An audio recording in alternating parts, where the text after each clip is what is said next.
అలా నేను మిస్ ప్రతి ఆదివారం ఆర్కే కొత్త పలుకు పేరుతోటి వీకెండ్ రాస్తూ ఉంటారు. సరే, దాని మీద విశ్లేషణ చేయాలనుకున్నాను, కొంచెం లేట్ అయింది. కాబట్టి ఆయన రాసిన దాన్ని నేను ఒకసారి గుర్తు చేసుకొని మీకు అందించేటువంటి ప్రయత్నం చేస్తాను.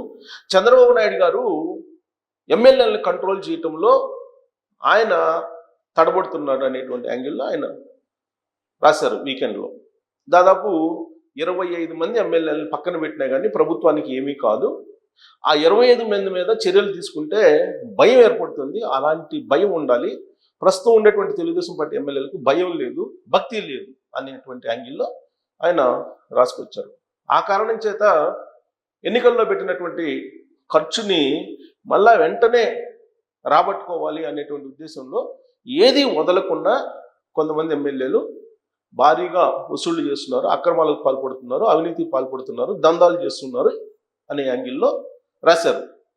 ఆ జాబితాలో దాదాపుగా 60-70 మంది ఉన్నారు, కానీ 25 మంది పరిస్థితి చాలా తీవ్రంగా ఉంది. కాబట్టి ఆ 25 మందిని తీసేసినా లేదా వాళ్ళ మీద ఎలాంటి చర్యలు తీసుకున్నా కానీ ఇబ్బంది లేదు, ఒక భయం అనేది ఏర్పడుతుంది, అప్పుడు కంట్రోల్లోకి వస్తారు వాళ్ళు అనేటువంటి ఒక సూచన చేయడంతో పాటు మరొకటి కూడా చేశారు. ఏంటంటే వాళ్ళ అధికారాలకి కట్ చేయాలి. ఆ కట్ చేయాలని అంటే ఉన్నతాధికారులకి పలానా ఎమ్మెల్యే ఫోన్ చేసినా కానీ మీరు పట్టించుకోవాల్సిన అవసరం లేదు, ఆయన మాట మీరు వినొద్దు అని చెప్పి ఆదేశాలు జారీ చేయొచ్చు సీఎం ఆఫీస్ నుంచి, సీఎం ఆదేశం మేరకు. అప్పుడు వాళ్ళ పవర్ అనేది కట్ అయిపోతుంది, దాంతో సెటరేట్ అయిపోతుంది వ్యవస్థ అని చెప్పి ఆయన ఒక సూచన సలహా ఇవ్వడం జరిగింది. దాంతోపాటు అసలు పవర్ పాలిటిక్స్లో ఎప్పటి నుంచి ఈ ధన ప్రభావం ఎక్కువైంది అనే యాంగిల్లో రాస్తూ ఆయన 2004 నుంచి ఈ ధన ప్రభావం ఎక్కువైంది ఎన్నికల్లో, అప్పటి నుంచి పెరుగుతూ వచ్చి నియోజకవర్గానికి 30 కోట్లు లేని ఇప్పుడు ఎక్కడా కూడా పోటీ చేసేటువంటి అవకాశం లేదు అంటూ 2 కాన్స్టిట్యున్సీలని గతంలో పెట్టినటువంటి ఖర్చు ఉదాహరణగా చూపించారు. ఏంటంటే ప్రతిభా భారతి మాజీ స్పీకర్ ఆవిడ పోటీ చేసినటువంటి కాన్స్టిట్యున్సీలో 10,000 రూపాయలు ఖర్చు పెట్టి గెలిచారట. ఎప్పుడు 83 రామారావు గారు ఎన్నికల్లో స్టార్టింగ్లో కొత్తగా పార్టీ పెట్టినప్పుడు. ఆ తర్వాత జగిత్యాల్లో జీవన్ రెడ్డి గారు ఆయన 10,000 పెట్టి 10,000 కాదు ఇంకొక 5,000 కావాలంటే ఎన్టీ రామారావు గారిని అడిగితే ఇంకొక 5,000 ఖర్చు పెడితే కానీ ఈ ఎన్నికల్లో బయటపడే అవకాశం లేదని చెప్తే మరొక 5,000 రూపాయలు ఎన్టీ రామారావు గారు సమకూరిస్తే జీవన్ రెడ్డి గారు 10 + 5 15,000 తోటి జీవన్ రెడ్డి గారు కూడా గెలిచారు అని చెప్పి ఉదాహరణ చెప్తూ 10-15,000 తోటి ఎమ్మెల్యే ఎన్నికల్లో గెలిచినటువంటి వాళ్ళు ఎమ్మెల్యే ఎన్నికల్లో ఖర్చు పెట్టినటువంటి స్థాయి నుంచి ఇవాళ 30 కోట్లు కానీ ఖర్చు పెడితే నియోజకవర్గాల్లో ఎమ్మెల్యేగా కంటెస్ట్ చేయడానికి కూడా అవకాశం లేదు. అంత ఖర్చు పెడుతున్నటువంటి క్రమంలో ఆ అమౌంట్ని మళ్ళీ ఏదో ఒక రూపంలో తిరిగి రాబట్టాలనేటువంటి ఆదుర్త, అలాంటి ఆలోచన ఇప్పుడున్నటువంటి ఎమ్మెల్యేలకి ఉంది అనేటువంటి విషయాన్ని ఆయన చెప్పారు. అలాంటి ఆలోచనలు ఎక్కువగా ఎవరికి ఉన్నాయి అనేది కూడా మెన్షన్ చేశారు. కొత్తగా ఎంపికైనటువంటి వాళ్ళు, కొత్తగా రాజకీయాల్లోకి వచ్చి ఎంటర్ అయినటువంటి వాళ్ళు ఎమ్మెల్యేలు, అలాగే ఆల్రెడీ సీనియర్ నాయకులు ఉన్నారు, వాళ్ళ యొక్క వారసులు ఎవరైతే ఉన్నారో ఆ వారసులు ఇప్పుడు ఎన్నికల్లో గెలవడం జరిగింది. కొత్తగా ఎమ్మెల్యేలు లేనటువంటి వాళ్ళు అంటే వారసత్వ రాజకీయం లేనటువంటి వాళ్ళు, ప్లస్ వారసత్వ రాజకీయ రూపంలో ఎంటర్ అయినటువంటి కొత్త ఎమ్మెల్యేలు, వీళ్ళు భారీగా అక్రమాలకు పాల్పడుతున్నారు. వీళ్ళ సంఖ్య ఎక్కువగా ఉంది. ప్రమాదకరంగా పార్టీకి నష్టం చేకూర్చేలాగా, ప్రభుత్వం మీద చెడ్డ పేరు తీసుకొచ్చేలాగా కనీసం 25 మంది ఉన్నారు. వాళ్ళ మీద వేటు వేయాలి, వాళ్ళ మీద సీరియస్ చర్యలు తీసుకోవాలి. చంద్రబాబు నాయుడు గారు ఆ తరహా ధైర్యం చేయలేకపోతున్నారు, దాంతో గట్టు తప్పింది ప్రభుత్వం అనేటువంటి యాంగిల్లో ఆయన చెప్పడం జరిగింది. అయితే ఇక్కడ ఒక కీలకమైనటువంటి పాయింట్, చంద్రబాబు నాయుడు గారి స్పీడ్ని బహుశా ఆర్కే గారు గ్రహించలేకపోయారు అనుకుంటా. ఎందుకంటే చంద్రబాబు నాయుడు గారికి ఆర్కే గారి కంటే ముందు సమాచారం ఉంది. ఎప్పటికప్పుడు ఎమ్మెల్యేల పనితీరుని ఆయన అబ్జర్వ్ చేస్తున్నారు, మంత్రుల పనితీరుని అబ్జర్వ్ చేస్తున్నారు, ప్రభుత్వం మీద ప్రజల ఒపీనియన్ ఏంటి అనేది తెలుసుకుంటున్నారు. ఇది జనరల్గా చంద్రబాబు నాయుడు గారు ఎప్పుడు అధికారంలో ఉన్నా అధికారం లేకపోయినా నిరంతరం చేసేటువంటి ఒక ప్రక్రియ. ఈ ఎమ్మెల్యేలు కొంతమంది గట్టు తప్పారు అనేది కూడా తెలుసు చంద్రబాబు నాయుడు గారికి. మంత్రులు కనీసం ఒక 5గురు ఏం చేస్తున్నారు అనేది కూడా తెలుసు. అందుకే వాళ్ళకి ఆల్రెడీ ఇప్పటికే ఫస్ట్ వార్నింగ్, సెకండ్ వార్నింగ్ కూడా అయిపోయింది. థర్డ్ వార్నింగ్ కూడా కొంతమందికి ఇచ్చారు.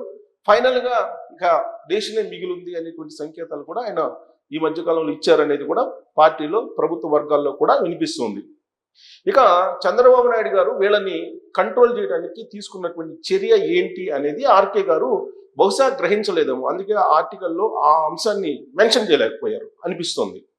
ఏంటంటే ఆల్రెడీ ఎవరైతే అక్రమాలకు పాల్పడుతున్నారో, అవినీతికి పాల్పడుతున్నారో, ప్రభుత్వానికి చెడ్డ పేరు తీసుకొస్తున్నారో, పార్టీకి చెడ్డ పేరు తీసుకొస్తున్నారో వాళ్ళ మీద చంద్రబాబు నాయుడు గారు నిఘా పెట్టారు. ఆ నిఘా కూడా ఎలా పెట్టారు అని అంటే కీలకమైనటువంటి ఐఏఎస్ అధికారులు నలుగురికి ఈ బాధ్యతలను అప్పచెప్పారు. వాళ్ళు రాష్ట్రంలో ఉండేటువంటి ఎమ్మెల్యేలు, మంత్రులు, ఇతరతర ప్రజాప్రతినిధులు ఆయా నియోజకవర్గాల్లో ఎలా పనిచేస్తున్నారు, వాళ్ళు ప్రభుత్వ కార్యక్రమాల్లో జొరబడి ఆ ప్రభుత్వ కార్యక్రమాల్ని నిదానంగా అంటే స్పీడ్ లేకుండా ఆపేలా అడ్డుపడుతూ అక్రమాలకు పాల్పడుతున్నారు అనేటువంటి విషయాన్ని అబ్జర్వ్ చేస్తున్నారు. అందుకే ప్రభుత్వ కార్యక్రమాల్లో, సంక్షేమ కార్యక్రమాల్లో కానీ, అభివృద్ధి కార్యక్రమాల్లో కానీ ఆ ఎమ్మెల్యే యొక్క ప్రమేయం లేకుండా డైరెక్ట్గా ఆ అధికారులే లోకల్గా ఉండేటువంటి sub collector, collector, joint collector తోటి టచ్లో ఉండి ఆ వర్క్స్ని స్పీడప్ చేసేటువంటి ప్రయత్నం చేస్తూ ఉన్నారు. ఇది బహుశా నేను అనుకోవటం ఆర్కే గారికి సమాచారం లేదేమో అనిపిస్తుంది. చంద్రబాబు నాయుడు గారు ఆల్రెడీ గట్టు తప్పినటువంటి ఎమ్మెల్యేల తోకలు కట్ చేయడానికి ఒక ప్రత్యేకమైనటువంటి ఐఏఎస్ల బృందాన్ని సచివాలయంలో ఏర్పాటు చేశారు.